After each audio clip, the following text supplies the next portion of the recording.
Mae'r dysgu rhyw iaith yn mynd i fod yn ddefnyddiol iawn i mi oherwydd pan fydda i wedyn yn trio chwilio am swydd, bydd y cyflogwr yn gallu gweld mod i'n gallu gweithio'n broffesiynol drwy'r Gymraeg a'r Saesneg, a dwi'n meddwl bod hynny wastad y fantais.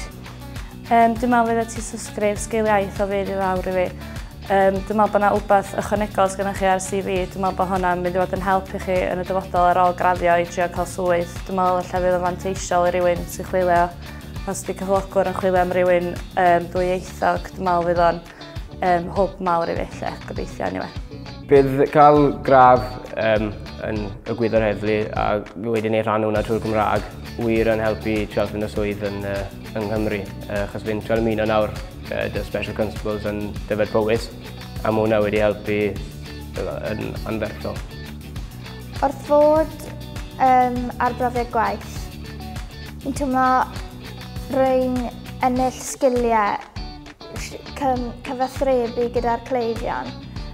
Mae'n bosib i fi fel nyrs plant gallu siarad â rhieni a plant ifanc trwy gyfrwng y Gymraeg, iaith nhw, maen nhw'n hoffi siarad, a gallu gwneud nhw teimlo bach mwy cyffyrddus yn yr ysbyty a bach mwy parod i gallu derbyn triniaeth.